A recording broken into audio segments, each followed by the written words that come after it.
अध्याय 61 कमजोरों का संघर्ष। झांग युयंग ने अपनी कजाखस्तान के टुकड़ों में दर्द की तीव्र अनुभूति हुई, ऐसा लगा मानो उसे किसी ने तेज तलवारें से छेद दिया हो। उसने नीचे अपने पेट की ओर देखा जहां प्रभाव सा अद्भुत था और उसके मन में भावनाओं की लहर दौड़ गई। हालांकि उसने अपना नोटिस दिया था कि वह एक दिन कौमार्य खो देवी है, लेकिन उसने कभी नहीं सोचा था कि यह इस तरह खो जाएगा। बनिंग लोड्स नीलामी घर के अंदर किसी नामांकित अतिथि के लिए। तुम सच में एक मूर्ख औरत हो। सु यांग ने अंदर ही अंदर ये देखने के बाद कि झांग शियुयंग की आंखों में जो तूफान का विरोध कर रहे थे, आखिरकार उनका चेहरा चमक गया। ये वांग मिंग बनिंग लोड्स पैलेस में एक इनकोर्ट का शिष्य है और वह एक मुख्य शिष्य बनने की प्रक्रिया में है। वह एक प्रतिभाशाली व्यक्ति है जिसका इनकोर्ट में कोई समान नहीं है, और वह एल्ड वांग का चचेरा भाई है, लेकिन वह एक ऐसा शख्स भी है जिसका दिल पूरी तरह से टूट चुका है। ऐसी कई अफवाहें हैं कि वांग मिंग ने अपने पद का दुरुपयोग करते हुए बाहरी कोर्ट के शिष्यों को अपनी सेवा देने के लिए मजबूर किया। झांग शियुयंग ने सु यांग से बिना पूछे ही उसे अपनी स्थिति समझा दी, लगभग मानो उसने पूछा था कि वह अंततः पूछेगा। और इस बनिंग लोड्स ऑक्शन हाउस में एक से पहले मेरे निजी मामलों पर बात करने की स्थिति में उन्होंने कहा कि जब मैं वापस लौटूंगा तो मैं उनके वाले क्वार्टर में अकेले रहूंगा। वांग शियुयंग उस राक्षसी मुस्कान को याद करके कांप उठे जब वांग झांग मिंग ने उनसे बात की थी। उस पल ऐसा लगा मानो वह किसी प्रतिष्ठित रुतबे वाले लुटेरों के सामने खड़ी हो। बाहरी अदालत में मेरे कुछ हैं जो पहले ही इस वांग मिंग के आदर्श हाथों का शिकार हो चुके हैं, और यह पता चला है कि वह जल्द ही एक मुख्य मित्र बन गए। संप्रदाय के एक सामाजिक अनुभव में मैं उनसे बच नहीं पाऊंगा। सु यांग ने बचपन की कहानी जो खेती की दुनिया में बहुत आम थी, जहां बिना स्थिति या शक्ति वाले लोग हमेशा किसी मजबूत व्यक्ति के दबाव में रहते हैं।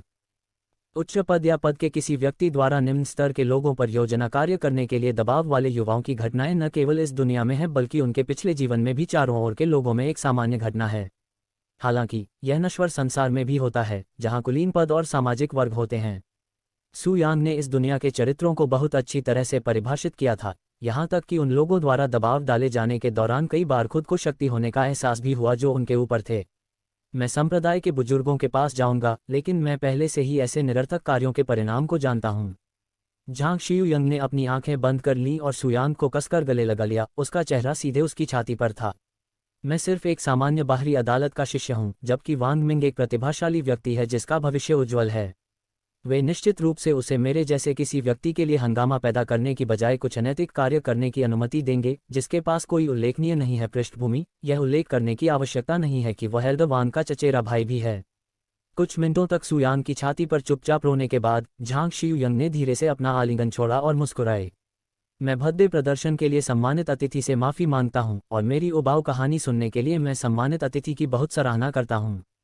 कृपया मुझे अपनी सर्वोत्तम क्षमताओं के साथ आपकी सेवा करने की अनुमति दें। झांग शियुयंग, जो सु यांग की गोद में बैठी थी, धीरे धीरे अपने कूल्हों को हिलाने लगी।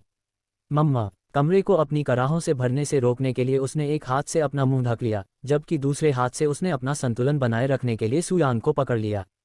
हालांकि शुरुआत में यह बेहद दर्दनाक था, उसने जल्द ही इस भावना से खुद को परिचित कर लिया और जल्द ही उसे उस दर्द में केवल आनंद मिलने लगा।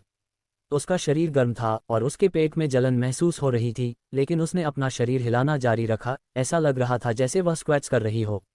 इस समय केवल एक चीज जो झांग शियुयंग को सुनाई दे रही थी, वह थी उसकी दबी दबी सांसों की आवाज जो कराहने के साथ मिश्रित थी, और उसकी भीगी हुई गुफा से आने वाली अश्लील आवाजें। साथ ही नीलामी कक्ष से उपद्रव उसकी धारणाओं से पूरी तरह से दूर हो गया था। जबकि झांग शियुयंग ने आनंद लिया, सु यांग ने चुपचाप अपने पिछले जीवन के शुरुआती वर्षों में अनुभव किए गए सभी अन्याय को याद किया। एक सामान्य पृष्ठभूमि से आने वाले व्यक्ति के रूप में वह अच्छी तरह से जानते थे कि बिना शक्ति या हैसियत वाले लोगों को उन लोगों से कितना दुख और पीड़ा सहनी पड़ती है। सु यांग ने झांग शियुयंग के चकित चेहरे को देखा जो खुशी में खोया हुआ लग रहा था, और फिर उसने वांग शूरेन को देखा जो अभी भी मंच पर था, कुछ के बारे में सोच रहा था। योजक चिन्ह, योजक चिन्ह, योजक चिन्ह। इस समय तक नीलामी में पहले ही कुछ वस्तुएं बिक चुकी थीं, और वर्तमान में मंच पर 3 दर्जन राक्षस कोर प्रदर्शित थे। जब मेहमानों ने देखा कि एक ही स्थान पर कितने राक्षस कोर एक साथ थे, तो उनकी आंखें आश्चर्य से फैल गईं। इतने सारे राक्षस कोर हैं? वह कितने हैं? भीड़ का आश्चर्य देखकर वांग शूरेन मुस्कुराए। ये सभी लाइटनिंग कैट्स के इन लाइटनिंग मॉन्स्टर कोर हैं जो हाल ही में थंडर वैली में उत्पात मचा रहे हैं, और वे सभी एक ही शक्तिशाली व्यक्ति द्वारा प्राप्त किए गए थे। उनमें से 36 को आज नीलाम किया जाना है। कोई अकेले 36 राक्षस कोर प्राप्त करने में कामयाब रहा। जो कोई भी इसकी नीलामी कर रहा है उसने कम से कम 1000 लाइटनिंग कैट्स को मार डाला होगा। राक्षस कोर की सटीक संख्या सामने आने के बाद भीड़ हैरान रह गई। एक राक्षस कोर प्राप्त करने की संभावना 100 में से एक थी, इसलिए एक ही जानवर के 36 राक्षस कोर होने के लिए किसी को हजारों बिजली बिल्लियों को मारने की आवश्यकता होगी। कम से कम मेहमानों का यही मानना था, और वे ऐसा कर सकते थे। उस नरसंहार की कल्पना न करें जो थंडर वैली में एक ही स्थान पर इतने सारे राक्षस कोर होने के कारण हुआ होगा। अध्याय 62। एक अमीर आदमी। यहाँ 28 एलिमेंट्री ग्रेड और 8 प्रोफाउंड ग्रेड मॉन्स्टर कोर हैं, लेकिन नीलामी पहले ही शुरू हो चुकी है। मुझे यह उल्लेख करना होगा कि विक्रेता ने व्यक्तिगत रूप से कहा था कि एलिमेंट्री ग्रेड के लिए प्रारंभिक मूल्य 15 स्पिरिट स्टोन्स होंगे, जबकि गहनता ग्रेड 30 स्पिरिट स्टोन होंगे। आमतौर पर एक एलिमेंट्री ग्रेड मॉन्स्टर कोर की कीमत उसकी गुणवत्ता के आधार पर 5 से 10 स्पिरिट स्टोन्स के बीच होती है, और एक प्रोफाउंड ग्रेड मॉन्स्टर कोर की कीमत होती है। जब भीड़ ने 30 स्पिरिट स्टोन्स की भारी कीमत के लिए एक राक्षस दल को इकट्ठा किया तो ऑर्केस्ट्रा कक्ष से भर गया। मात्रा एक गहन रेंज के राक्षस कोर के लिए 30 स्पिरिट स्टोन। चोरी की भी एक सीमा होती है। इन मॉन्स्टर कोर में से एक मैरी स्पिरिट तलवार के लिए मैंने लगभग 1/4 का भुगतान किया है।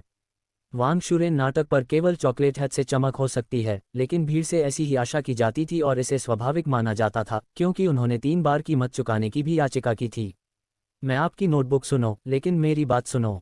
लगभग मानो उनके आवाज में जादू के हिस्से थे। वांग शुरेन की कोमल आवाज ने तुरंत पूरे कमरे को शांत कर दिया। पिछले कुछ दिनों से थंडर वैली में कॉन्स्टेंट के शिकार के कारण वहां लगभग सभी लाइटनिंग कैट्स की हत्या कर दी गई है, इसलिए निश्चित रूप से कम कुछ वर्षों तक लाइटनिंग कैट मॉन्स्टर कोर की कमी होगी, इसलिए उनकी कीमत में वृद्धि हुई है। जब असामी को बेटुकी की कीमत का कारण पता चला तो उनकी आंखों में एक खास रोशनी चमक उठी। वहां ज्यादातर लोग अमीर लोग थे, इसलिए जब पैसे का मौका आया तो वे सभी इसे करने में सक्षम महसूस कर रहे थे। अब जब मैंने उनकी कीमत का कारण बताया है तो आइए एलिमेंट्री ग्रेड मॉन्स्टर कोर से शुरुआत करें। क्या हम पहले निम्न गुणवत्ता वाले मॉन्स्टर कोर की शुरुआती कीमत 15 स्पिरिट स्टोन्स होगी। 16 spirit stones, 17 spirit stones, 18 spirit stones. भीड़ एक के बाद एक अपनी कीमत बताई गई। 30 स्पिरिट स्टोन्स। अचानक किसी ने पिछला ऑफर लगभग दोगुना कर दिया, जिससे वहां मौजूद कई लोग आश्चर्यचकित हो गए। इस गैलरी रूम में कोई मूर्ख क्या था? किसी एक राक्षस कोर के लिए इतना अधिक भुगतान क्यों करना चाहिए, जबकि अभी भी इतने सारे राक्षस कोर बचे हुए हैं? जब वहां उपस्थित लोगों ने उस व्यक्ति को देखा जिसने प्रस्ताव दिया था, तो ये देखकर उनकी आंखों को आश्चर्य हुआ कि वह वास्तव में एक अद्भुत प्राकृतिक व्यक्ति था। Brother DCPB 7535 DW all in one grey wireless printer स्वचालित 2 तरफा प्रिंटिंग के साथ मोग्लिक्सिन।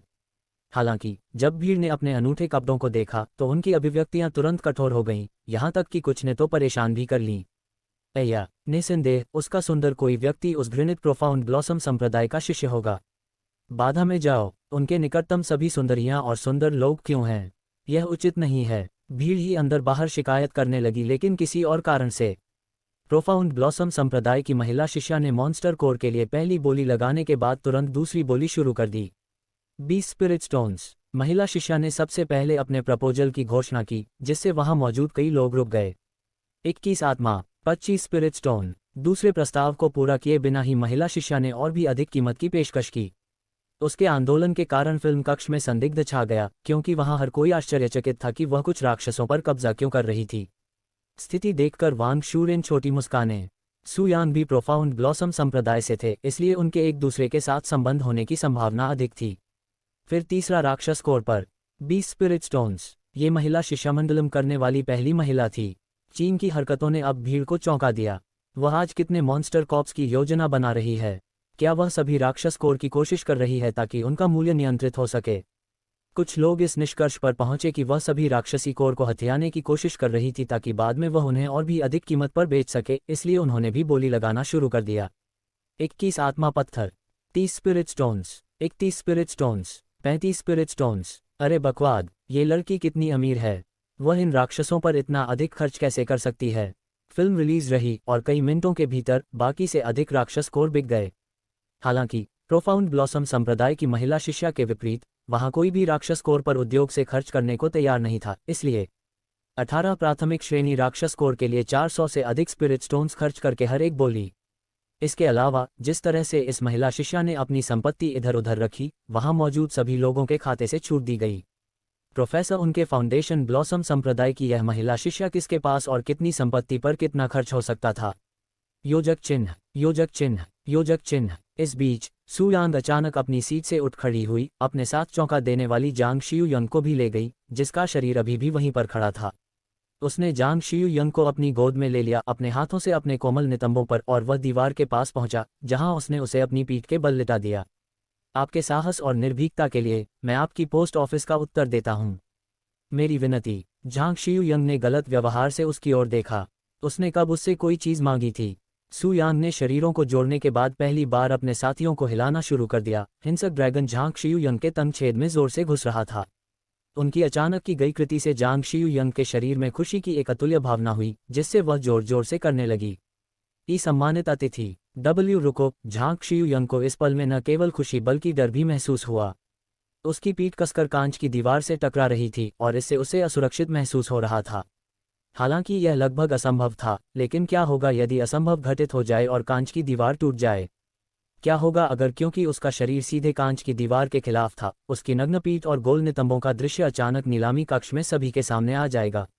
ये सभी असुरक्षाएं और अनावश्यक चिंताएं झांग शियू यंग के सिर में दिखाई देने लगी, लेकिन एक गहन खुशी जो लगातार उसके शरीर में उमड़ रही थी, उसने उसके दिमाग को व्यस्त रखा और उसे उन सभी विचारों को दूर करने में मदद की, जिससे वह सू यांग की कोमल त्वचा की अनुभूति पर ध्यान केंद्रित कर सकी और उसके शरीर की गर्मी।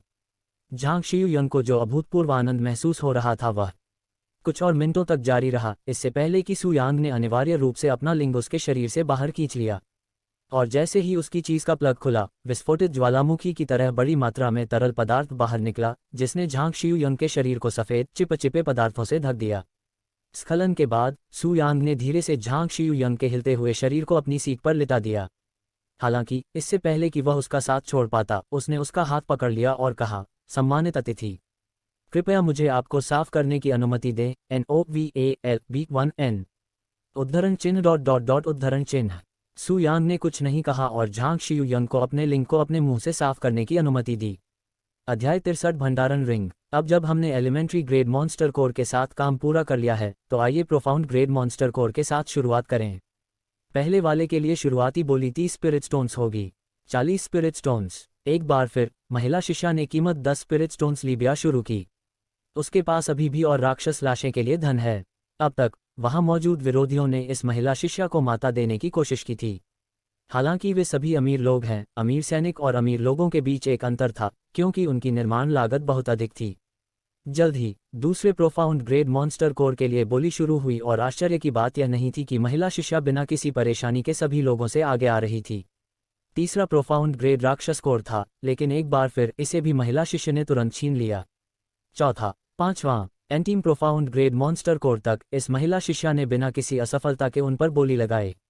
इस सब के अंत में महिला शिष्य ने सभी 36 यिन लाइटनिंग राक्षस कोर के लिए 800 से अधिक स्पिरिट स्टोन्स खर्च किए। ये वहां के अधिकांश लोगों के पास अकल्पनीय संपत्ति थी।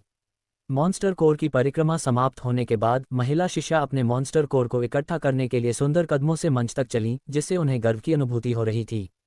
जब उसने राक्षस कोर को अपने हाथ में पकड़ा तो उसके खूबसूरत चेहरे पर आभूषण सी मस्का लगा हुआ था। जब वहां मौजूद लोगों ने मछली का मस्का देखा तो उनका दिल तेजी से देखने लगा। हालांकि वे इस तथ्य से आश्वस्त थे कि वह प्रोफाउंड ब्लॉसम समुदाय से थी और निश्चित रूप से एक फुहाद थी, वे अपनी विरासत की प्रशंसा के बिना नहीं रह सके। जब महिला शिष्या को राक्षस के टुकड़े मिल गए और वह अपनी सीट पर वापस चली गई, तो फिर से शुरू हो गई। योजक चिन्ह, योजक चिन्ह, योजक चिन्ह। कुछ और वस्तुओं के बाद वांग शूरेन ने क्राउड को एक छोटी स्टील की अंगूठी दिखाए। यह एक स्पिरिट ग्रेड स्टोरेज रिंग है। इसमें कई वस्तुओं को संग्रहित करने और उन्हें तदनुसार पुनः प्राप्त करने की क्षमता है। ये केवल उन लोगों के लिए एक महान अतिरिक्त है जो सामान ले जाने की आवश्यकता के बिना यात्रा करना चाहते हैं, बल्कि इसमें 2 बड़े शीशे फिट करने के लिए कमरे के अंदर भी सामान रखा गया है। शुरुआती बोली 75 स्पिरिट स्टोन्स होगी। 80 स्पिरिट स्टोन्स। विपक्ष में से एक चिल्लाया। 81 स्पिरिट स्टोन्स। दूसरा चिल्लाया। 82 spirit stones. 83 spirit stones. 84 spirit stones. Storage ring की उपस्थिति के साथ साथ नीलामी गर्म हो गई, क्योंकि इसे स्पिरिट तलवारों की तरह एक आध्यात्मिक खजाना भी माना जाता था। अचानक कमरे में एक गहरी आवाज गूंजी। 100 स्पिरिट स्टोन्स। जब दीप ने इकोनॉमिक आवाज दी तो वांग शूरेन ने कमरे की ओर देखा। उनके चेहरे पर आश्चर्यजनक अभिव्यक्ति हो रही थी। आखिरकार उसने कुछ गलती का निर्णय लिया था, और यहाँ मुझे लगा कि वह यहाँ केवल अपनी विशाल चोरी के लिए आया था। उसने खुद सोचा। सू यांग द्वारा स्टोरेज रिंग के लिए 100 स्पिरिट स्टोन्स के अवशेषों के बाद स्थान अचानक शांत हो गया। हालांकि शांति केवल कुछ सेकंड तक ही रही, जब तक कि एक परिचित सी आवाज गूंजती रही, चुप्पी को तोड़ती हुई। 125 स्पिरिट स्टोन्स। जब लोगों ने आवाज की ओर देखा तो पाया कि यह प्रोफाउंड ब्लॉसम संप्रदाय की महिला शिष्या थी। आखिरकार उसकी नज़र फिर से किसी चीज़ पर टिकी है। ये खत्म हो गया है, वह इसे पहले ही जीत चुकी है। शिष्या को फिर से बोली लगाते देख लोगों ने आह भरी। 150 स्पिरिट स्टोन्स। सू यांग की छिपी हुई आवाज पिछली पेशकश के 1 सेकंड बाद गूंजी। 175 स्पिरिट स्टोन्स। महिला शिष्या ने वीआईपी कमरे की कांच की दीवार की ओर देखा और पेशकश की। उद्धरण चिन्ह डॉट डॉट डॉट उद्धरण चिन्ह। महिला शिष्या की पेशकश के बाद कुछ सेकंड बीत गए, फिर भी सू यांग ने कोई जवाबी पेशकश नहीं की। कुछ और सेकंड बीत गए और ठीक जब महिला शिष्या आश्वस्त हो गई कि यह उसकी जीत है, सू यांग की छिपी हुई आवाज एक बार फिर गूंज उठी। 250 स्पिरिट स्टोन्स। उद्धरण चिन्ह विस्मयादिबोधक चिन्ह विस्मयादिबोधक चिन्ह विस्मयादिबोधक चिन्ह उद्धरण चिन्ह। नया प्रस्ताव सुनते ही भीड़ लगभग जोर से रोने लगी। एक स्पिरिट ग्रेड स्टोरेज रिंग की कीमत अधिकतम 100 स्पिरिट स्टोन्स होगी, इसलिए 175 स्पिरिट स्टोन्स की पिछली पेशकश को पहले से ही एक अतिरंजित राशि माना गया था। फिर भी यह व्यक्ति अन्य 75 स्पिरिट स्टोन्स जोड़ने को तैयार था। इतना पैसा फेंकने की हिम्मत करने में कोई आश्चर्य नहीं कि यह व्यक्ति वीआईपी कमरे में क्यों था। जब महिला शिष्या ने सू यांग की नई पेशकश सुनी तो उसने निराशा से अपने होंठ चबा लिए। चूंकि उसने अपनी अधिकांश संपत्ति पहले ही दानव कोर पर खर्च कर दी थी, इसलिए वह इस नए प्रस्ताव से आगे निकलने में असमर्थ थी। क्या कोई और है जो सम्मानित अतिथि के प्रस्ताव को पार करने का प्रयास करना चाहेगा? वांग शुरेन ने बिना किसी नए प्रस्ताव के कुछ पल इंतजार करने के बाद वहां मौजूद सभी लोगों से पूछा। नीलामी कक्ष में सन्नाटा छा गया। वहां कोई भी सू यांग के प्रस्ताव को हरा नहीं सका। नरक, भले ही वहां किसी के पास सू यांग को पछाड़ने लायक धन हो, वह व्यक्ति इतना मूर्ख नहीं होगा कि मात्र भंडारण अंगूठी के लिए इतनी बड़ी रकम का भुगतान कर दे। फिर यह स्टोरेज रिंग सम्मानित अतिथि को 250 स्पिरिट स्टोन्स के लिए बेची जाएगी। बधाई हो, वांग शुरेन ने उज्ज्वल मुस्कान के साथ घोषणा की। योजक चिन्ह, योजक चिन्ह, योजक चिन्ह। वीआईपी कमरे के अंदर स्टोरेज रिंग के लिए बोली जीतने के बाद सू यांग अपनी सीट से खड़े हुए और दरवाजे के पास पहुंचे।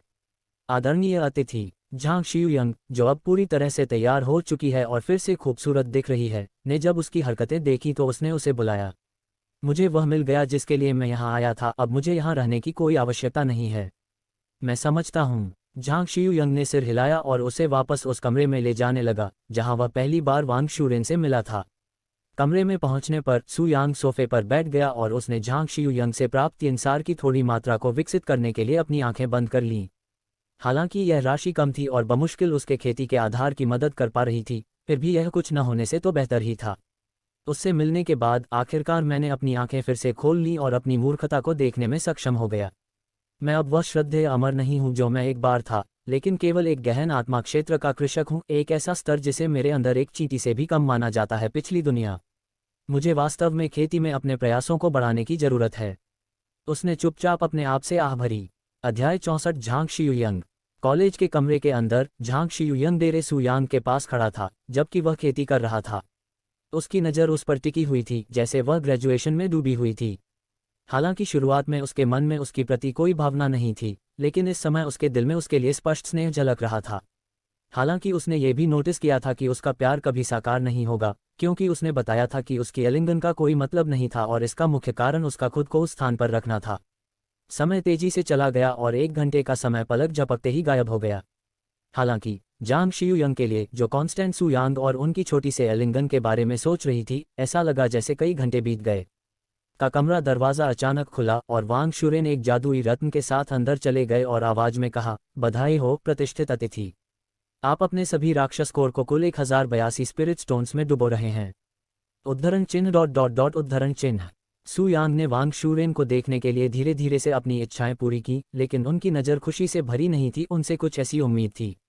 इसके स्थान पर उसका परस्परावलंबन सौर ऊर्जा से भरी हुई जगह।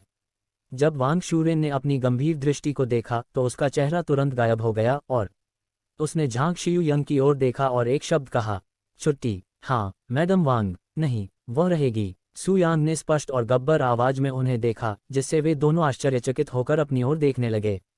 उन्होंने आगे कहा, बैठो वांग शुरेन। मेरे पास एक महत्वपूर्ण मामला है जिसके बारे में मैं अनौपचारिक बात करना चाहता हूँ। क्या इस मामले में एक तुष्ट नौकर की उपस्थिति की आवश्यकता है? वांग शुरेन ने भौहें चढ़ाते हुए पूछा। सू यांग ने उसे कोई उत्तर नहीं दिया और केवल गंभीर व्यवहार किया। वांग शुरेन ने झांग शियुयंग को सबसे पहले एक शानदार दृश्य से देखा और सोचा कि जब वह दूर थी तो क्या हुआ था। तो क्या हुआ? क्या उसने कुछ ऐसा किया जिससे आप वहां तक पहुंच सकें? उसने ही पूछा। उद्धरण चिन्ह डॉट डॉट डॉट उद्धरण चिन्ह। सू यांग ने अपने प्रश्न का उत्तर नहीं दिया और इसके बजाय एक ही नाम का उल्लेख किया, वांग मिंग। उनके मुंह से अपने चचेरे भाई का नाम सुनकर वांग शूरेन की दीक्षा से फेल हो गया। उसके नाम के बारे में कैसे पता चला और इस अजीब स्थिति से उसे क्या लेना देना था? ऐसा महसूस हुआ कि वह उसे रोककर क्या हासिल करने की कोशिश कर रहा था। झांग शियुयंग ने सू यांग को भी छोटी आंखें दिखाईं। सम्मानित अतिथि, इसकी कोई आवश्यकता नहीं है, वांग शूरेन ने कट से पहले बात की। जल्दी से बोलने की कोशिश की। चुप रहो, हम यहाँ कर रहे हैं। सारथी, हमारी बातचीत में शामिल होने का सौभाग्य कब से मिला? इस कमरे में जांग शियुयंग की बातचीत से पहले ही उनसे काफ़ी नाराजगी थी। एक नौकर के इशारों से उनकी बातचीत में कूदना तो दूर की बात है। मेरे चतुर्थ भाई वांग मिंग का इससे क्या लेना देना है? वांग शूरेन ने झांग शियुयंग को डांटने के बाद सू यांग से पूछा। मुझे हाल ही में आपके चचेरे भाई वांग मिंग के बारे में कुछ परेशान करने वाली अफवाहों के बारे में पता चला है और सीधे मुद्दे पर आता हूँ, मुझे उसका अस्तित्व बहुत अप्रिय लगता है। सू यांग ने शांत लेकिन ठंडी आवाज में कहा, जिससे पूरे वांग में ठंडक फैल गई।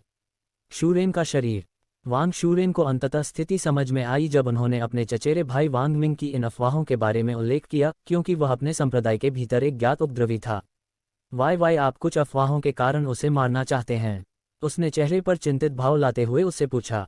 मैंने उसके चरित्र को बदलने के लिए कई बार कोशिश की है, लेकिन भले ही वह मेरा चचेरा भाई हो, अगर वह मेरी बात नहीं मानता है तो मैं कुछ नहीं कर सकता। इस बात का जिक्र करने की जरूरत नहीं है कि संप्रदाय के शीर्ष लोग भी उसकी रक्षा कर रहे हैं। सू यांग ने अभी भी उदासीन भाव से कहा, नहीं, मैं उसे नहीं मारूंगी, लेकिन अगर वह इस बिंदु से आगे यहाँ तक कि उसके बालों पर बालों का एक कतरा भी छुएगा या उस मामले के लिए किसी को भी, तो मैं मार डालूंगी। न केवल उनसे मुलाकात करूंगा, बल्कि मैं तुम्हें जवाबदेह भी ठहराऊंगा। जब उसने उसका जिक्र किया तो उसकी नज़र झांग शियुयंग पर पड़ी, जो परेशानी में सिर झुकाए उसके पास खड़ी थी। आप? वांग शूरेन ने चौड़ी आंखों और खुले मुंह से झांग शियुयंग को देखा। मुझे परवाह नहीं है कि आप उसके साथ कैसे निपटेंगे, लेकिन अगर आप मुझे फिर से कहते हैं कि आप, एक संप्रदाय के बुजुर्ग, अपने संप्रदाय के अपने चचेरे भाई को भी नियंत्रित नहीं कर सकते हैं, तो मैं अपनी व्यक्तिगत समस्याओं से निपटने के लिए आप पर कैसे भरोसा कर सकता हूं? वांग शूरेन ने इस समय अपने दिल में चुपचाप वांग मिंग को कोसा। ये सोचने के लिए कि संप्रदाय के भीतर उसके भद्दे कार्यों के कारण वह कीमिया मास्टर बनने का मौका खो देगी, उसे उसकी बात सुनने के लिए मजबूर करना होगा, भले ही इसे उसकी जान चली जाए। खुद को शांत करने के लिए एक पल लेने के बाद वांग शूरेन ने गहरी सांस ली और सिर हिलाया। मैं समझता हूँ। संप्रदाय में लौटते ही मैं वांग मिंग का ख्याल रखूंगा। मुझे आशा है कि आप पर भरोसा करने का मेरा आज का निर्णय पीछे नहीं हटेगा। सू यांग ने फिर झांग शियुयंग की ओर देखा, जो स्थिति को देखकर बुरी तरह चकित थी। आपको वांग मिंग नाम के इस मेढक के बारे में चिंता करने की जरूरत नहीं है, जो अब आप पर दबाव बनाने की कोशिश कर रहा है। अगर वह आपको परेशान करना जारी रखता है तो मुझे यकीन है कि यहाँ आपके माननीय संप्रदाय के बुजुर्ग इससे जल्दी और कुशलता से निपट लेंगे, है ना? उसने कहा और उसकी नज़र वांग शूरेन पर पड़ी, जिसने आज्ञाकारी ढंग से उसके शब्दों की पुष्टि करने के लिए सिर हिलाया। ये देखकर झांग शियुयंग के चेहरे से आंसू गिरने लगे, ये सोचने के लिए कि वह उसकी मदद करने के लिए प्रयास करेगा, जो इस समय असहाय और हताश महसूस कर रही थी। उसे समझ नहीं आ रहा था कि वह कैसे प्रतिक्रिया करे या वह उसे चुकाने के लिए क्या कर सकती है, क्योंकि उसका आलिंगन केवल एक स्वार्थी कार्य था जो था हताशा पर कार्रवाई की। धन्यवाद धन्यवाद। इस समय वह केवल एक ही काम कर सकती थी, वह था अपने दिल की बात कहना, जिसके परिणामस्वरूप उसके आंसू और भी तेजी से गिरने लगे। उद्धरण चिन्ह डॉट डॉट डॉट उद्धरण चिन्ह। वांग शूरेन का जबड़ा टूट गया। हालांकि वह स्थिति को समझ गई थी, फिर भी वह हैरान थी कि बात इस स्थिति तक कैसे पहुंची। अध्याय 65। ये किसने किया? कुछ क्षण बाद जब जांग शियुयंग अंततः शांत हो गई तो सू यांग वांग शूरेन के साथ व्यापार करने के लिए वापस आ गई। वांग शूरेन ने सू यांग को सिल्वर की रिंग में रिंग करते हुए कहा, मैं बनिंग लोड्स ऑक्शन हाउस के 10% शेयर के साथ साथ स्टोरेज रिंग पर आपकी लागत से 250 स्पिरिट स्टोन भी कट गए हैं, जिससे आपके पास कुल 724 स्पिरिट स्टोन हो गए हैं। रह जाओगे? हाथ भंडारगृह स्वीकार करने पर सू यांग ने हुना के अंदर चांदी की अंगूठियां रखीं और उसके दिमाग में एक वर्गाकार कमरे का स्पष्ट और दृश्यमान दृश्य दिखाई दिया, जिसमें एक कोने में सैकड़ों चमकीले नीले रंग की चट्टानें बनी हुई थीं। केवल साधकों के लिए उपलब्ध अपनी आध्यात्मिक समझ का उपयोग करते हुए सू यांग ने एक ही पल में सभी स्पिरिट स्टोन्स की तार्किक गिनती कर ली। बहुत अच्छा, अब हमारे एकाग्र पर मैं शस्त्र एक ऐसी तकनीक बताता हूं जो तारामंडल कीमिया मास्टर बनने की सही सलाह देता है। अपना मुझे माथा दो। वांग शूरेन आगे झुक गए जबकि सू यांग ने नकल की। जैसे ही उनके महल का स्पर्श हुआ, उनके बीच एक सुनहरी रोशनी जैसी चमक दिखाई दी, जिससे एक गहरा एहसास हुआ। यह है। अपने दिमाग में तकनीक को देखकर वांग शूरेन लगभग ईस्ट से जोर से चिल्लाने लगी। यह एक अमर ग्रेड तकनीक है। हालांकि वह अभी भी मन ही मन चिल्ला रही थी। जब उसने सुना कि सुयांग उसे एक तकनीक देने जा रही है तो उसने दिव्य अमर श्रेणी में एक अनोखी तकनीक के अलावा कुछ और भी उम्मीद कर रही थी। फिर भी अभी उसके दिमाग के अंदर बिल्कुल अमर ग्रेड तकनीक थी। इसके अलावा न केवल इमोर्टल ग्रेड तकनीक बल्कि उन्होंने उसे प्रोफाउंड एडवांसमेंट पिल की पूरी रेसिपी के साथ साथ कुछ और भी दिया। सुयांग द्वारा तकनीक को अपने पास स्थानांतरित करने के बाद वांग शूरेन ने अपनी खाली जगह को स्थिर अभिव्यक्ति के साथ देखा जो एक जमी हुई मूर्ति की तरह लग रही थी। कुछ क्षण बाद जब वह अंततः अपनी सच्चाई में लौट आई तो वांग शूरेन खड़ी हो गई और सुयांग के पास चली गई ताकि उसकी बेचैनी को कम करके उसे प्रणाम कर सके। शिष्य वांग मास्टर का स्वागत है, उसने जोर से कहा। उनके कार्य ने झांग शियुयंग को हतप्रभ कर दिया, जिसने पहले कभी किसी संप्रदाय के बुजुर्गों को झुकते हुए नहीं देखा था। अपने ही संप्रदाय में किसी संप्रदाय के बुजुर्गों को तो बिल्कुल भी नहीं देखा था। मैं गुरु कब बना? सुयांग ने बर्नह चढ़ाकर से पूछा। गुरुओं और शिष्यों के बीच एक तकनीक को दूसरे व्यक्ति के रूप में स्वीकार करने का कार्य भी माना जाता है, इसलिए वांग शूरेन ने सुयांग को अपने गुरु के रूप में स्वीकार करने का निर्णय लिया जब उन्होंने उन्हें एक ऐसी तकनीक प्रदान की जिसे उन्होंने चुना था। अनोखा और अमूल्य नौकर था। उठो, मैंने तुम्हें डांटा नहीं कि तुम मेरे शिष्य बन जाओ। सुयांग ने तुरंत उसे याद दिलाया, जो स्पष्ट रूप से अभी भी एक अमर ग्रेड तकनीक को देखने के लिए प्रभावित था। हेल, यहाँ तक कि 1 किलो अकेले गोल के नुस्खे भी उन्हें कोमा में शामिल करने के लिए बात करते थे, लगभग समतल थे। अमर ग्रेड तकनीक की तो ही छोड़ो, जो अगर उन्हें पता चल गया तो दुनिया के अंदर बड़ा रहस्य पैदा हो जाएगा। जब सुयांग ने उसे अस्वीकार कर दिया तो वांग शूरेन फूट फूट कर मुस्कुराईं। कीमिया के संबंध में उनके व्यापक ज्ञान के कारण वह वास्तव में उनकी शिष्या बनना चाहती थीं। लेकिन अफसोस, अगर वह उसे स्वीकार नहीं करना चाहता तो वास्तव में वह कुछ नहीं कर सकती थी। हमारे समझौते के बारे में मत भूलना वांग शूरेन, और सबसे महत्वपूर्ण बात, मुझे निराश मत करो। हाँ, वह वांग शूरेन को अचानक एहसास हुआ कि इतने समय के बाद भी उसने अभी तक उसका नाम नहीं सुना है। सम्मानित अतिथि का नाम फिर क्या है? उसने शर्मिंदा होकर पूछा। सुयांग, उन्होंने उत्तर दिया। सुयांग, वांग शूरेन और झांग शियुयंग दोनों ने एक साथ उसका नाम बुदबुदाया। यहाँ मेरा काम पूरा हो गया है। अगर आपको मुझे ढूंढना है तो प्रोफाउंड ब्लॉसम सेक्ट में आएं। हालांकि अगर यह जरूरी नहीं है तो मैं आपको सीख दूंगा कि मुझे छोटी छोटी चीज़ों से परेशान होना पसंद नहीं है। मैं समझता हूँ, वांग शूरेन ने कहा। उसके ऐसा कहने के बाद सुयांग ने झांग शियुयंग का सामना किया, जो उसे ऐसे देख रही थी जैसे वह एक चमकदार नायक था। फिर उसने अपने भंडारण रिंग से मुट्ठी भर स्पिरिट स्टोन्स निकाले और उसके पास आया। आदरणीय अतिथि, जब झांग शियुयंग ने अचानक मुट्ठी भर स्पिरिट स्टोन्स उसके आलिंगन में डाल दिए तो वह चिल्ला उठी। सुयांग मुस्कुराए और अपने होंठ उसके कानों के पास ले गए और फुसफुसाए, हालांकि जहां तक हमारा रिश्ता जा सकता है, हमारे बीच हमेशा एक बंधन रहेगा। और यद्यपि आपकी सेवाएं हास्यास्पद थीं, आप इस तरह से प्रशंसा के पात्र हैं। आपने स्वयं को धारण किया। इन स्पिरिट स्टोन्स को लें और अपने आप को ठीक से विकसित करें, और जब तक मैं इस दुनिया में हूं, अगर आपको कभी भी किसी चीज़ की आवश्यकता हो तो आप मुझसे सहायता मांग सकते हैं। झांग शियुयंग की आंखों में सूख गए आंसू एक बार फिर से उभरने लगे। धन्यवाद, उसने अपने आंसुओं से हिचकिचाहट न रोकने की पूरी कोशिश करते हुए कहा। इसके बाद सुयांग ने उसे धीरे से गले लगाया और उसके माथे को चूमा, जिससे वांग शूरेन को झटका लगा, जो शुरू से ही उनके रिश्ते के बारे में सोच रहे थे। ये चालाक महिला, कोई आश्चर्य नहीं कि मुझे उसके शरीर से एक परिपक्व आभा क्यों महसूस हुई, कुछ ऐसा जो आज से पहले नहीं था। वांग शूरेन ने चुपचाप झांग शियुयंग को उसके कार्यों के लिए कोसा, फिर भी उसे उसके प्रति कुछ ईर्ष्या महसूस हुई, क्योंकि झांग शियुयंग वह करने में सक्षम थी जो वह कम स्थिति और कुल मिलाकर कम आकर्षक उपस्थिति के बावजूद नहीं कर सकती थी। यदि कुछ भी हो तो झांग शियुयंग वास्तव में सुयांग के ज्यादा करीब थी, जिसने उससे एक अमर ग्रेड तकनीक प्राप्त की थी। सुयांग का बनिंग लोड्स ऑक्शन हाउस से काम पूरा होने के बाद उन्होंने प्रोफाउंड ब्लॉसम संप्रदाय की ओर वापस जाना जारी रखा। योजक चिन्ह, योजक चिन्ह, योजक चिन्ह। इस बीच थंडर वैली के केंद्र में थंडर कोर, लंबे चांदी के बालों वाली एक महिला उड़ने वाली तलवार या उस प्रकार की किसी भी चीज की सहायता के बिना जमीन से कई मीटर ऊपर मंडरा रही थी। उसकी चांदी जैसी आंखें उसके ठीक नीचे जमीन में बने छोटे से छेद को गौर से देख रही थीं, और खाली छेद के दृश्य को देखकर आश्चर्यचकित हो रही थी। ये छोटा सा छेद वह जगह थी जहां एक्सट्रीम यिन फूल हुआ करता था, सुयांग द्वारा इसे तोड़ने से पहले। ये किसने किया? इस निचली दुनिया में मेरे द्वारा लगाए गए एक्सट्रीम यिन फूल को काटने का ज्ञान और क्षमता संभवतः किसके पास हो सकती है? उसने मन ही मन सोचा, किसी भी अन्य चीज की तुलना में इस खोज से अधिक आश्चर्यचकित महसूस कर रही थी। अध्याय 66 धारा पर लौटना। चांदी के बाल वाली ऊपरी जमीन पर खाली छेद के पास कई साल पहले इस स्थान पर एक्सट्रीम यिन फूल का उपयोग किया गया था और कभी कभी इसकी वृद्धि की जांच करने के लिए वापस आ गया था, और फूल को तोड़ने के लिए आवश्यक कठोर आवश्यकताओं के कारण कुछ ऐसा जो वह इस दुनिया में खेती करने वालों के लिए है स्तर के लिए असंभव साजिश थी। उसे अपनी चोरी हो जाने की चिंता करने की जरूरत नहीं थी। फिर भी जब वह आज एक्सट्रीम यिन फूल को देखने के लिए लौटी तो वह फूल जिसे उसने चुराया था असंभव समझती थी, कहीं दिखाई नहीं दी। उसे आशा थी कि जिसने भी इसे चुराया है वह उस पर क्रोधित होकर आया है, फिर भी उसे उस व्यक्ति में अधिक मिला था जो एक्सट्रीम यिन फूल को तोड़ने में सफल रहा था। राग्स्विक आत्मा क्षेत्र को इस दुनिया में शीर्ष पर माना जाता है, लेकिन उस स्तर से ऊपर के कुछ साधक हैं जो संप्रभु आत्मा क्षेत्र में हैं। हालांकि यहाँ तक कि संप्रभु आत्मा क्षेत्र के लोगों में भी चरम फसल काटने की क्षमता है नहीं हो सकता यिन फूल, जब तक वह व्यक्ति उस तकनीक में सफल नहीं हो पाता। इस बिंदु पर लुका छिपी चांदी के बालों वाली आकृति और भी हैरान कर देने वाली हो गई। यहाँ किसी के पास वह तकनीक क्यों होगी, उसे पूरी तरह से तो दूर की बात है। अपराधी का अनुमान लगाने की कोशिश करने का कोई मतलब नहीं है जब मैं व्यक्तिगत रूप से इस व्यक्ति से मिल सकता हूँ। सिल्वर हेयर तेजी से आकाश में चढ़ गया और अपनी आंखें बंद कर लीं। कुछ क्षण बाद उसने अपनी पूरी कोशिश की और प्रोफाउंड ब्लॉसम संप्रदाय की दिशा में देखा। यहाँ तक कि अगर आप एक्सट्रीम यिन फूल को स्टोर करने की जगह पर हैं तो आपको भी पता चल जाएगा कि इसके कितने सारे तरीके हैं।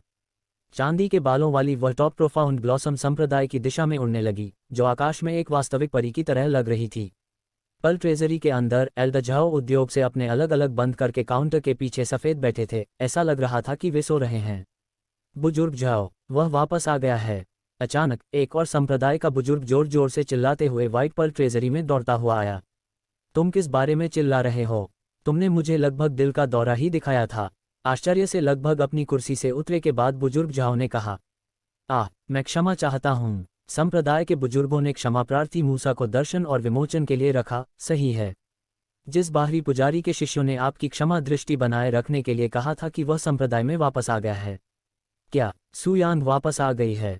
बुजुर्ग जाओ तुरंत अपनी सीट से उतर गए और पूछा, इस समय कहाँ हैं? वह इस समय मिशन हॉल में वापस रिपोर्ट कर रही है।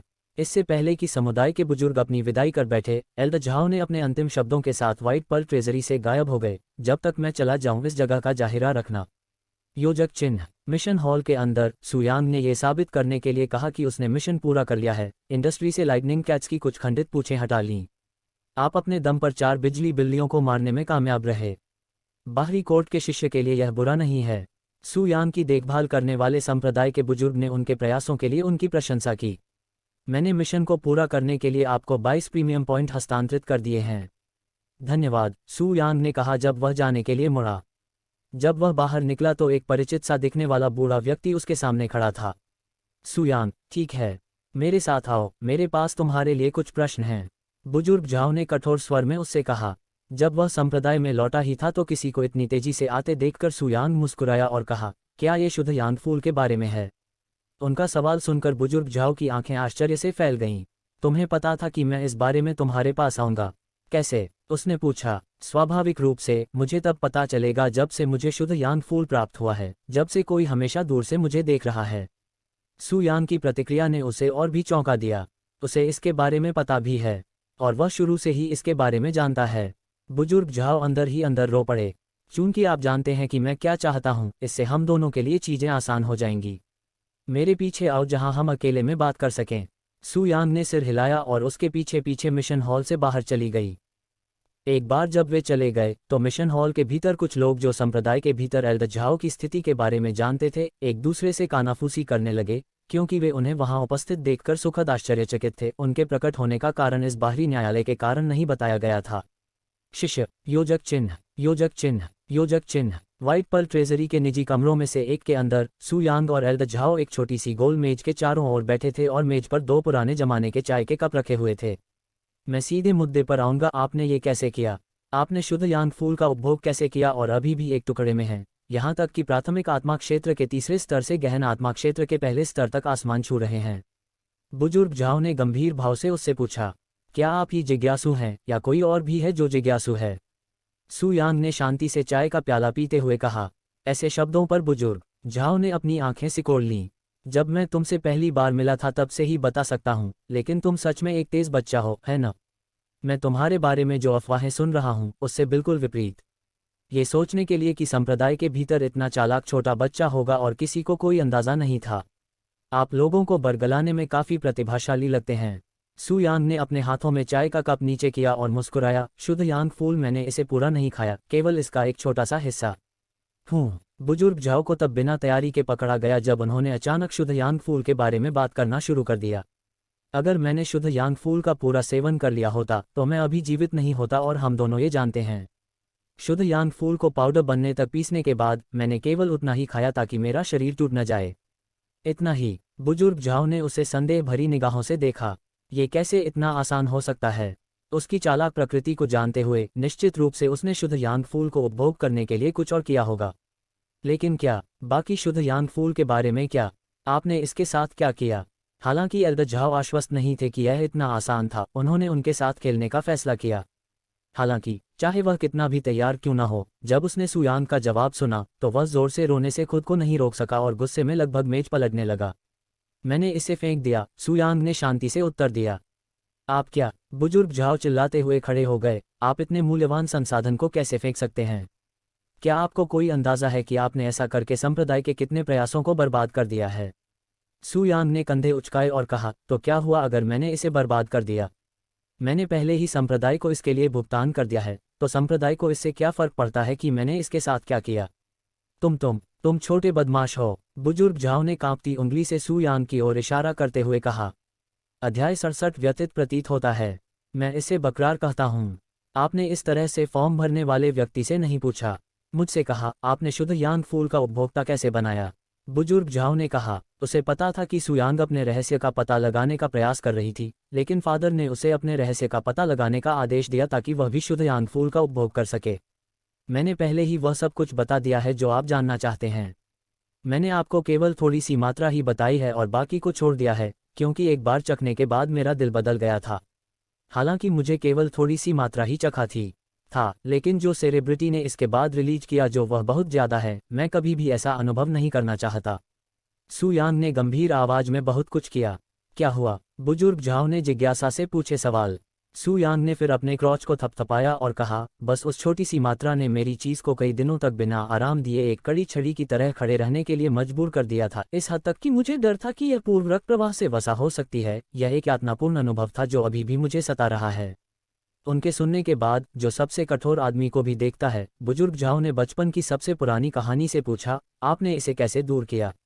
जाहिर तौर पर खुद को राहत देने के लिए, लेकिन इससे पहले भी कई दिनों का प्रयास करने के लिए कोई वास्तविक प्रश्न पोस्ट नहीं किया गया था। उद्धरण चिन्ह ... उद्धरण चिन्ह। अब तक बुजुर्ग झाओ की शुरुआत से ओपन हुई थी। सू यांग को कितनी राहत मिली, कई दिन रुका पड़े। उसने अपना दर्द दूर करने के लिए किसी दोस्त को क्यों नहीं खोजा? मुझे पता था कि शुद्ध यांग फूल के ऐसे लक्षण होते हैं, लेकिन यह इतना गंभीर होगा। मैं क्षमा चाहता हूँ। बुजुर्ग झाओ को नहीं पता था कि वे सू यांग से क्यों मुक्त थे, लेकिन इसके बिना ये सामने आ गया।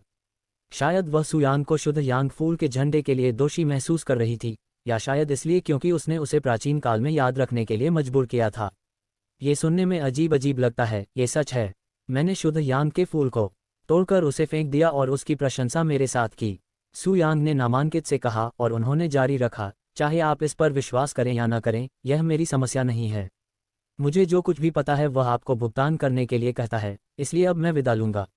जैसे ही सू यांग दिए गए और जाने के लिए तैयार हुए, एल्डर झाओ ने उन्हें तालियां दी और पूछा, अब जब आप गहन आत्मा क्षेत्र में हैं, तो आप इन कोर्ट शिष्यों का परीक्षण क्यों करेंगे? सहज रूप में, सू यांग ने कमरे से अनोखा उत्तर दिया और एल्डर झाओ को कुछ बातों पर विचार करने के लिए छोड़ दिया। वह बदमाश वास्तव में चालाक और रहस्यमय है। न केवल वह मेरी उपस्थिति में इतनी शांति से काम करने में सक्षम था, बल्कि मेरे चेहरे पर सीधे झूठ बोलने की भी हिम्मत रखता था। अगर उसका उपनाम सू नहीं होता। बकवास, बुजुर्ग झाओ ने जोर से शाप दिया। उनके चेहरे पर एक अदृश्य गर्मी महसूस हो रही थी, मानो किसी ने हाल ही में उनके चेहरे पर थप्पड़ मारा हो। ये सोचना कि वह एक साधारण शिष्य को मूर्ख समझे जाने के बाद इतनी आसानी से जाने देगा, ये चेहरे पर एक तमाचे से भी बदतर लगा। व्हाइट पर्ल ट्रेजरी छोड़ने के तुरंत बाद सू यांग ने मेडिसिन हॉल की यात्रा की, जहां मेडिकल शिष्यों ने उनका गर्मजोशी से स्वागत किया। जूनियर प्रशिक्षु भाई सू, ऐसा लगता है कि जब से मैंने तुम्हें आखिरी बार देखा है, ये हमेशा के लिए हो गया है। जूनियर प्रशिक्षु भाई सू, आप पिछले सप्ताह से कहाँ थे? क्या आपको कोई अंदाजा है कि आपकी उपस्थिति के बिना संप्रदाय के आसपास कितना शांति है? सू यांग के आगमन पर बहनों का तांता लग गया। ऐसा लग रहा था कि वहां हर कोई उससे बात करना चाहता था, एक अकेली युवा महिला को छोड़कर, जो एक कोने में बैठी थी और नाराज भाव से उन्हें घूर रही थी। उसे वापस क्यों आना पड़ा? मैं भी उसके बारे में भूलने लगा था। जियो नाम की शिष्या सुयांग का चेहरा देखकर ही चिढ़कर मन ही मन बुदबुदाने लगी। मैं यहाँ एल्डरलैंड से मिलने आया हूँ, क्या वह अभी यहाँ है? सुयांग ने अचानक उनसे पूछा। जब उन्होंने एल्डरलैंड का उल्लेख किया तो वहां का स्थान तुरंत शांत हो गया। जब से मास्टर पैट्रियार्क से बात करने गए, उन्होंने खुद को अपने कमरे में बंद कर लिया है और बाहर आने से मना कर दिया है। खबर सुनकर सुयांग ने अपनी भौहें ऊपर उठाईं। जब वह दूर था तब क्या हुआ था? मुझे उससे बात करने की कोशिश करने दो और मैं देखूंगा कि मैं क्या कर सकता हूँ। अपने कमरे के अंदर लैन लिक्विंग अपने बिस्तर पर कमल की स्थिति में चुपचाप बैठी थी। पैट्रियार्क के साथ उनकी बातचीत के बाद से कम एक दर्जन संप्रदाय के बुजुर्ग भागीदार बनने के इरादे से उनसे संपर्क करने आए थे, और चूंकि संप्रदाय के प्रत्येक संप्रदाय के बुजुर्ग को उसकी अकेले रहने की इच्छा के बारे में पता था, इसलिए यह असामान्य घटना संभवतः पितृसत्ता द्वारा पर्दे के पीछे से कुछ तार खींचने के कारण हुई थी। हालांकि लैन लिक्विन खुद को स्थिति के दबाव में आने की अनुमति देने को तैयार नहीं थी, इसलिए उसने तब तक बंद खेती में प्रवेश करने का फैसला किया जब तक कि कोई निश्चित व्यक्ति संप्रदाय में वापस नहीं आ जाता। अचानक उसके बंद कमरे का दरवाज़ा बिना किसी चेतावनी के खुल गया, जिससे लैन लिक्विन की आंखें खुल गईं। कौन हिम्मत करता है? वह खड़ी हुई और बिस्तर के पास रखी तलवार पकड़ ली और उस व्यक्ति का सामना किया जो धीरे धीरे कमरे में आ रहा था। उसका दिल अनियमित रूप से धड़क रहा था। हालांकि जब लैन लिक्विन ने घुसपैठिए का सुंदर चेहरा देखा तो उसकी आंखें आश्चर्य और खुशी से चौड़ी हो गईं। क्या आप अपने साथी का, जो कुछ ही दिनों के लिए दूर चला गया है, इस प्रकार स्वागत करते हैं? सुयांग ने कमरे में प्रवेश करते हुए मुस्कुराते हुए कहा। सुयांग, आप वापस आ गए। लैन लिक्विन ने तलवार एक तरफ फेंकी और सीधे उस पर कूद पड़ी। उसके अप्रत्याशित कार्यों को देखकर सुयांग ने अपनी बाहें खोली और उसके सुंदर शरीर को अपने आलिंगन में स्वागत किया। जब उसने उसे गले लगाया तो उसने तुरंत उसके शरीर में बदलावों को देखा। आपका वजन कम हो गया है। जब सुयांग ने लैन लिक्विन से बात की तो उसकी आवाज़ नर्म थी, फिर भी उसके दिल के अंदर गुस्से की भावना थी जो और अधिक उग्र होती जा रही थी, और उसे एहसास हुआ कि लैन लिक्विन को उसके दूर रहने के दौरान तनाव का अनुभव करना पड़ा था। इतने कम समय में इतनी उल्लेखनीय मात्रा में वजन कम करने के लिए वह वास्तव में किसी बात को लेकर व्यथित रही होगी।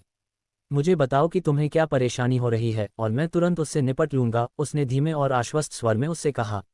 अध्याय 68 उसकी चिंताओं को शांत करना।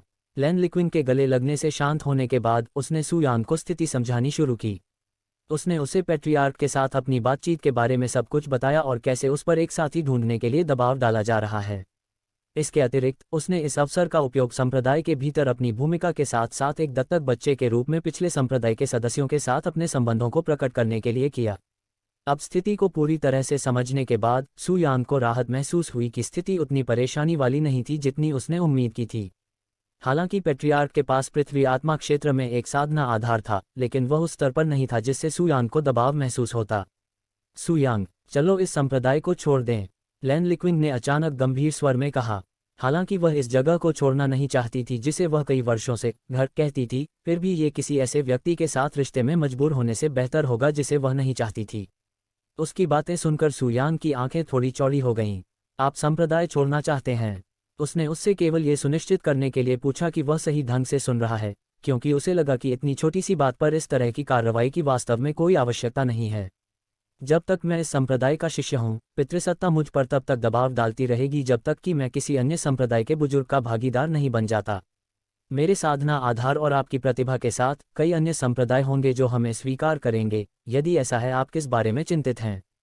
उसकी बातें सुनकर सुयांग हंसे बिना नहीं रह सकी।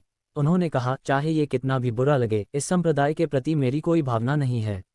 अगर मैं छोड़ने का फैसला करता हूं, तो मैं इसे बिना किसी हिचकिचाहट के करूंगा, और मेरे जाने के बाद मुझे निश्चित रूप से कोई संदेह नहीं होगा। तो फिर इसे छोड़ो। हालांकि लिक्विन, क्या आप भी ऐसा ही कह पाएंगे? सुयांग ने गंभीर भाव से उसकी आंखों में देखते हुए उससे कहा। अगर तुम सच में अपनी इच्छा से यह जगह छोड़ना चाहते हो तो मैं तुम्हें नहीं रोकूंगा, लेकिन अफसोस अभी ऐसा नहीं है। मैं तुम्हारी आंखों में अनिच्छा देख सकता हूं। वे मुझसे कह रहे हैं कि तुम ऐसा नहीं करते। इस जगह को छोड़ना चाहता हूं जिसे आप घर कहते हैं। सुयांग के शब्दों ने उसे स्तब्ध कर दिया। वह सही था। वह इस जगह को छोड़ना नहीं चाहती थी क्योंकि वह यही चाहती थी, बल्कि उस स्थिति और दबाव के कारण जो उसे उबाऊ लग रही थी, जिसके कारण उसके पास यहाँ से जाने के अलावा कोई अन्य विकल्प नहीं था।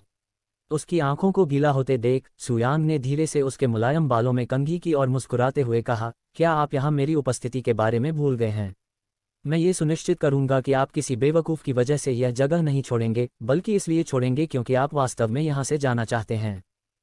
उद्धरण चिन्ह उद्धरण चिन्ह। हालांकि सुयान के शब्दों ने उन्हें आराम और राहत की भावना दी, लेकिन वह उस व्यक्ति की प्रबल उपस्थिति को सुनिश्चित नहीं कर सके जो उनके तनाव का मुख्य कारण था, पितृसत्ता। लेकिन पिता हम्फ, तो क्या हुआ अगर वह पितृसत्ता है? सुयान ने सप्ताहांत में कहा। एक सूत्र पृथ्वी आत्मा क्षेत्र का वैज्ञानिक, बस उसे मुझ पर छोड़ दो। मेरे पास उसके जैसे लोगों से धारणा के लिए सिर्फ एक नहीं बल्कि कई तरीके हैं। उद्धरण चिन्ह उद्धरण चिन्ह। लैन लिक्विंग अचानक गायब हो गया। सुयान के लाजवाब बयान और उसकी साधना के बावजूद, जो पृथ्वी आत्मा क्षेत्र के तीसरे स्तर पर मौजूद पितृसत्ता से बहुत हीन थी, जब आवाज सुनकर उसने अपनी बात कही तो उसके दिल में अस्मिता और अदृश्य वजन के अलावा कुछ भी नहीं था। पिछले हफ्ते से जिस पर वह अचानक गायब हो गया, मानो ये सब एक कल्पना थी।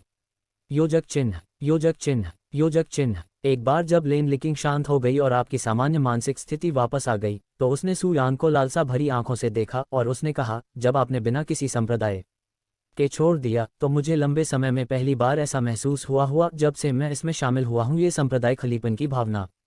चूंकि आप उस प्रकार के विचार रखते हैं जो सब कुछ जानते हैं, क्या आप जानते हैं कि मैं उस भावना को कैसे दूर कर सकता हूँ? उन्होंने अपना चेहरा तेजी से लाल होते हुए जारी किया। उनके सवाल से आश्चर्यचकित सुयान के चेहरे पर हल्की सी मुस्कान आ गई। उसने उसे उत्तर देने के लिए अपना मुंह नहीं खोला और इसके बजाय सीधे उसे हटा दिया गया। लैन लिक्विंग ने अपने मैसाचुसेट्स से इनकार नहीं किया। उसने अपनी आंखें बंद कर लीं और अपने उत्तर का उत्तर देने पर ध्यान केंद्रित किया। किशोरावस्था शुरू होने के कुछ क्षण बाद लैन लिक्विंग ने धीरे धीरे सुयान को गले से लगा लिया और धीरे धीरे उसे पीछे की ओर झुका दिया। एक बार जब वे बाहर आए तो लैन लिक्विंग ने अपने वस्त्रों के बैनर तले नीचे लिखना शुरू कर दिया। वह सुयान के शरीर की गर्मी को महसूस करने के लिए उत्सुक लग रही थी। इतनी जल्दबाजी करने की कोई बर्बादी नहीं है, मैं जल्द ही कहीं नहीं जाऊंगा। सुयान खेती करने की उत्सुकता देखने वाली हंसी। ये सब अलग हो गए हैं। उनके शब्दों पर लैन लिक्विंग का चेहरा तमतमा गया। जब से तुमने मेरा ये एसेंस लिया है, मैं लगभग हर दिन इसके बारे में सोच रहा हूँ। क्या ऐसा है? वह लागत्या। तो फिर जिम्मेदारी तो मुझे लेनी ही होगी ना? सहज रूप में। बहुत बढ़िया, तो मुझे आपकी खाली जगह की सजा की इजाजत दीजिए। और बहुत जल्द रूम लैन लिक्विंग की आनंददायक आवाज से गूंजने लगा। योजक चिन्ह योजक चिन्ह योजक चिन्ह। सुयान को लैन चार्ट का सामना करने के लिए ऊपर दिए गए कई घंटों तक मारा गया, फिर भी वह भी ऊपर की ओर लग रही थी। इससे नीचे के विद्यार्थियों को चिंता होने लगी। इसमें इतना समय क्यों लग रहा था? क्या स्थिति इतनी गंभीर थी? या ऊपर कुछ हुआ? वे इसका कारण जानना चाहते थे, परंतु उन सब का कारण ये था कि वे खोज में लग गए। मुझे विश्वास है कि कनिष्ठ मित्र भाई सू मास्टर को खुश करने में सफल होंगे। आइए बस धैर्य रखें और उनके नीचे आने तक प्रतीक्षा करें। अपने अपने में सहमति जताई, सिर हिलाया और काम जारी। अब दोनों पर ज्यादा ध्यान नहीं दिया गया। लेकिन अफसोस, ऐसा तब तक नहीं हुआ जब तक उस रात नहीं हुई और सुयांग आखिरकार फिर से सामने नहीं आईं। अध्याय 69 खंड 1 के अंत में एक देवी अवतरित होती है। जूनियर भाई सू, आप अंततः वापस आ गए। जब नीचे के शिष्यों ने उसे नीचे देखा तो वे सभी चिंता के भाव से उसके पास दौड़े। मास्टर जी की हालत कैसी है?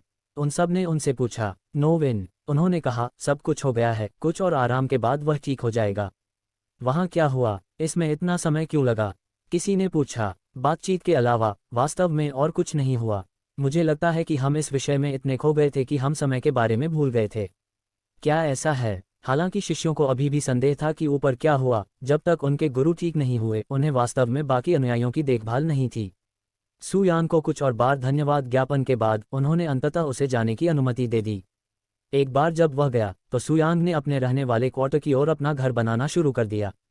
अपने घर पहुंचने पर सुयांग छत पर कूद गया और वहां बैठ गया और अर्धचंद्र को देखा, जो पिछली रातों की तुलना में अधिक सुंदर और चमकदार चमक रहा था। कितना सुंदर चांद है! तारकीय आकाश में कला के एक आदर्श की तरह लटके हुए खूबसूरत चांद को देखकर सुयांग को चंद्रमा देवी के साथ अपने पिछले जीवन की याद आ गई, जहां चांद केवल देखने से ही सुंदरता से चमकता था। उसके द्वारा ऐसा ही लगभग होता है जैसे आप यहाँ मेरे बगल में हैं, फिर भी मैं यहाँ हूँ अकेला, सुयांग ने बहुत कहा।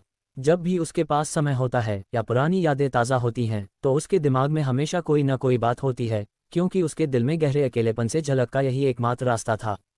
समय धीरे धीरे जारी हुआ और सुयांग ने अपने विचारों में खोए हुए परिष्कृत चंद्रमा को देखा। हालांकि उनका आकाशीय तारा तब बाधित हुआ जब क्षेत्र में लंबाई और सामान्य लंबाई वाली हवा चली। हवा का रुख भांपते हुए सुयांग ने अपने विचारों को दिमाग से पीछे धकेला और उठ खड़ा हुआ।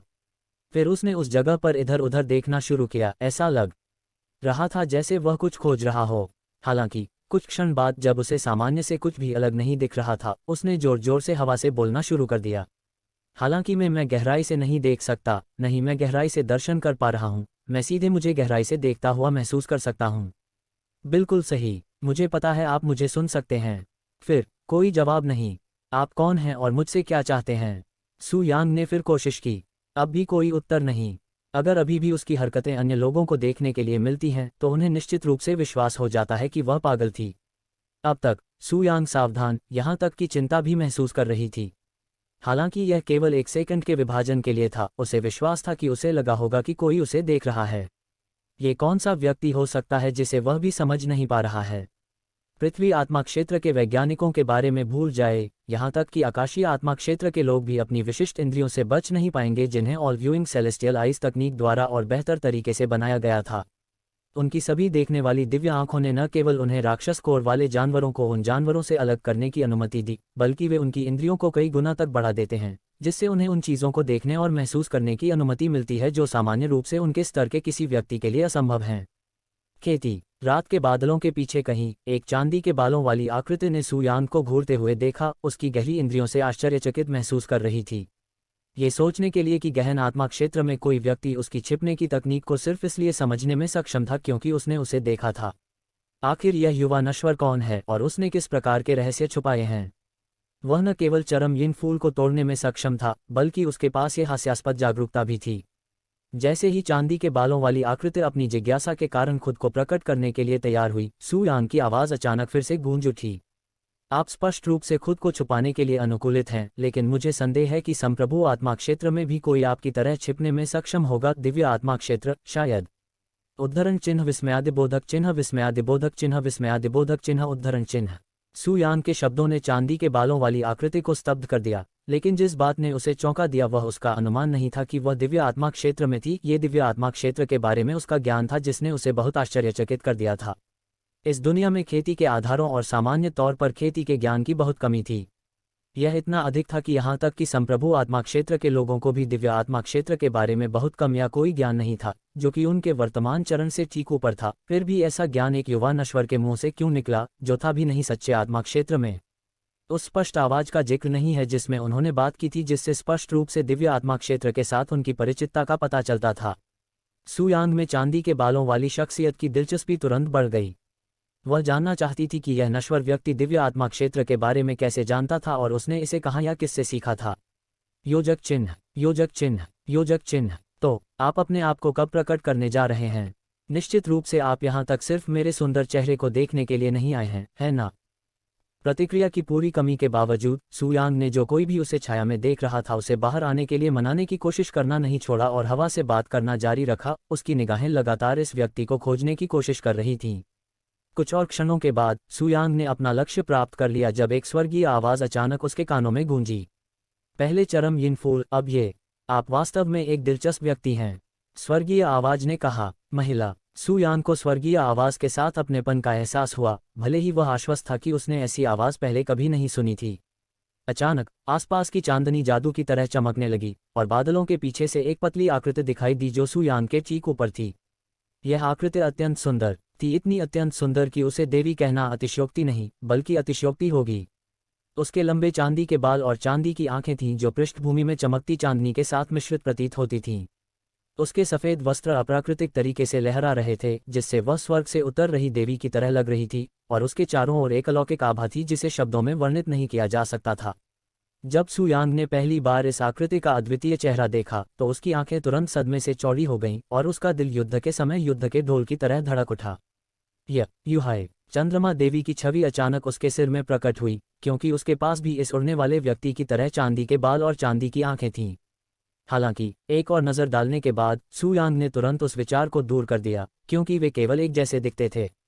नहीं, वह युहाई नहीं है, लेकिन मुझे ऐसा लगता है जैसे मैं उससे पहले मिल चुका हूँ। अचानक ऐसा लग रहा था मानो वह प्रबुद्ध हो गया हो। उसके सिर में एक अन्य व्यक्ति की आकृति दिखाई दी, लेकिन परिपक्व चंद्रमा देवी के विपरीत यह आकृति बहुत छोटी थी। असंभव। सुयान पहले तो इस पर विश्वास नहीं करना चाहता था, लेकिन जितना वह अपनी अटकलों को लेकर शंकित था, जितना अधिक उसने इस चांदी के बालों वाली लड़की के चेहरे को देखा, उतना ही अधिक उसने उसे अपने सिर में मौजूद व्यक्ति के साथ समानता पाई। क्यों? वह स्तब्ध स्वर में बुदबुदाया, जिसे चांदी के बालों वाली आकृति ने बहुत स्पष्ट रूप से सुना। आपने अभी अभी क्या कहा? चांदी के बालों वाली सुंदरी ने जैसे ही सुयान की बड़बड़ाहट सुनी, उसने तुरंत अपनी सभी हरकतें रोक दी। उसका चेहरा सदमे और घबराहट से भरा हुआ था। हालांकि लगभग एक पल बाद उसने अपना सारा खेती का आधार छोड़ दिया और उसे सुयान पर निर्देशित कर दिया, जो खुद को अत्याचारी दबाव से बचाने में असमर्थ था, जिससे उसे मुंह से खून आना पड़ा। आप कौन हैं? वह जोर से बोली, उसकी निगाहें सावधानी से भरी थीं। क्या आप 4 दिव्य स्वर्गों में से कोई हैं? क्या सेक्रेड मून पैलेस ने आपको मेरे पीछे आने के लिए यहाँ भेजा है? इससे पहले कि मैं आपके अंगों को फाड़ना शुरू कर दूं और आपको बात करने के लिए मजबूर कर दूं, मुझे तुरंत जवाब दें। उद्धरण चिन्ह ... उद्धरण चिन्ह। चांदी के बालों वाली सुंदरी को उम्मीद थी कि सुयांग अपनी जान की भीख मांगेगा और उसकी धमकियों के बाद अपनी पहचान उजागर करेगा, लेकिन हैरानी की बात यह है कि सुयांग ने ऐसा कुछ नहीं किया और इसके बजाय वह अपने चेहरे पर एक गहरी मुस्कान के साथ वहीं खड़ा रहा, जो अभी भी टपक रही थी। खून। जब चांदी के बालों वाली सुंदरी ने उसकी नज़र को देखा जो उससे स्नेह और खुशी से घूर रही थी, तो उसके दिल के अंदर एक अजीब भावना पैदा हुई, जिससे वह अनजाने में उस पर दबाव कमजोर कर रही थी। मुझे उत्तर दो, तुम कौन हो और तुम मेरा नाम कैसे जानते हो? उसने दोहराया, उसकी आवाज़ अनिश्चितता से भर गई। उसका प्रश्न फिर से सुनकर सुयांग ने अपनी पीठ सीधी की और अपने हाथ उसके पीछे जोड़ लिए। तुम्हें क्या लगता है कि मैं कौन हूँ, लिटिल क्यूयू? हालांकि मेरी शक्ल अब छोटी हो गई है, लेकिन मुझे तुम्हारी यादों में मैं से इतना अलग नहीं दिखना चाहिए। शायद तुम्हारे नितंबों पर कुछ थप्पड़ तुम्हारी मदद करेंगे, याद करो। उसने उससे ऐसे स्वर में कहा जो अब तक बोले गए किसी भी स्वर से भिन्न था। क्यूयू नाम की चांदी के बालों वाली सुंदरता अचानक हिंसक रूप से कांपने लगी। उसने डगमगाती निगाहों से उसे देखा और उसके होंठ धीरे धीरे हिले। वह स्वर दो, असंभव। आपको मर जाना चाहिए। वह डरी हुई बिल्ली की तरह जोर से चिल्लाए और उसका चेहरा पीला पड़ गया। ऐसा लग रहा था मानो वह किसी भूत को देख रही हो। अध्याय 70। आप अभी भी कैसे जीवित हैं? क्यूयू हवा में लड़खड़ा रही थी। ऐसा महसूस हो रहा था मानो पूरी दुनिया घूम रही हो। वाई, आप संभवतः जीवित नहीं रह सकते। यह असंभव है, उसने दोहराया। उसकी आवाज़ अविश्वास और सदमे से भरी थी। सुयान को उसका बयान काफी दिलचस्प लगा। उसने ये क्यों कहा कि वह मर गया था? आखिर मैंने तुम्हारा बेजान शरीर अपनी आंखों से देखा है। उसने सुयान को आश्चर्यचकित करते हुए जारी रखा। उसने उसका शव देखा था। ये कैसे संभव हुआ? तुम्हारा इससे क्या मतलब है? तुमने मेरी लाश देखी?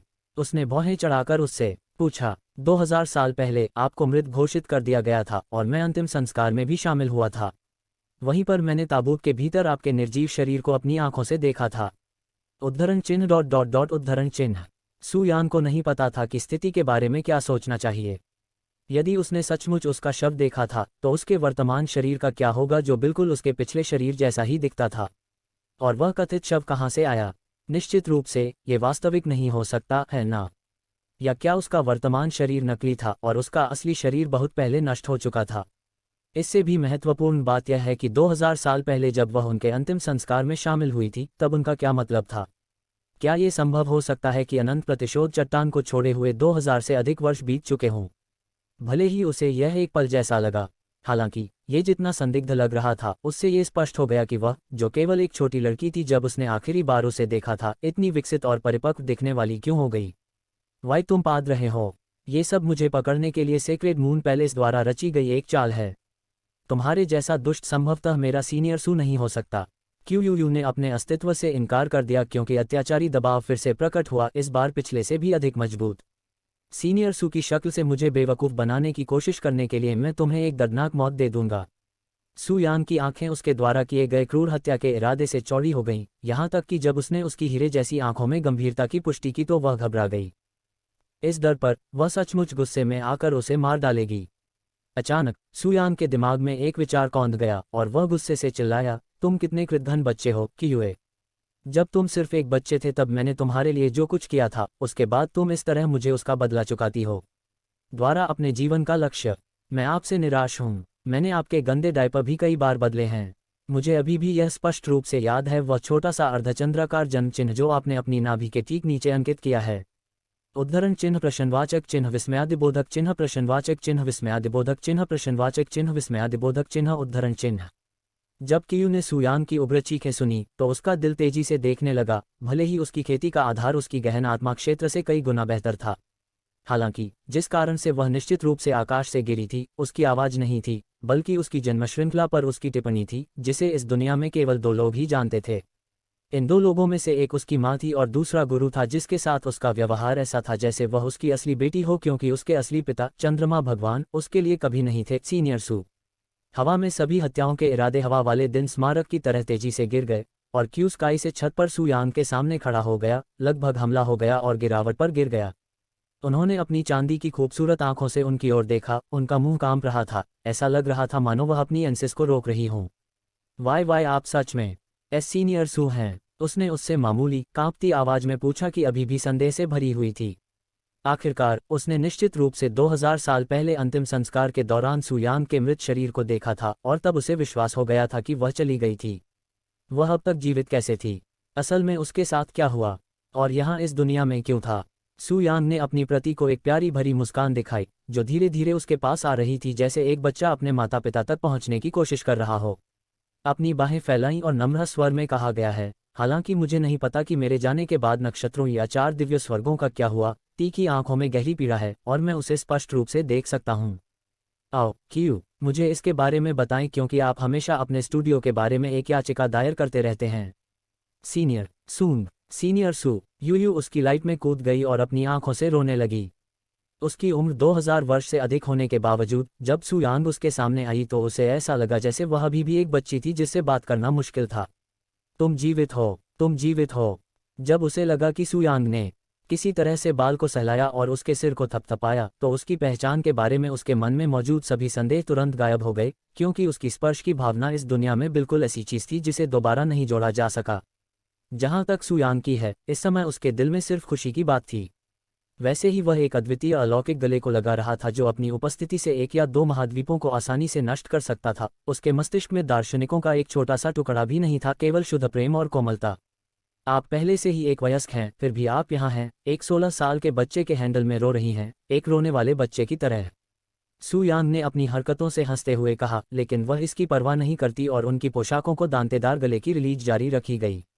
अपने सारे आंसू रोने में कुछ क्षण लगाने के बाद क्यू ने सुयांग की ओर देखा और गंभीर भाव से कहा, आप पिछले 2000 वर्षों से कहाँ थे और आप यहाँ इस दुनिया में क्या कर रहे हैं? यहाँ तक की उपस्थिति भी ले रहे हैं किसी नश्वर बच्चे का। क्या आपको पता है कि आपकी मृत्यु के बाद 4 दिव्य स्वर्गों के आसपास क्या उथल पुथल हुई थी?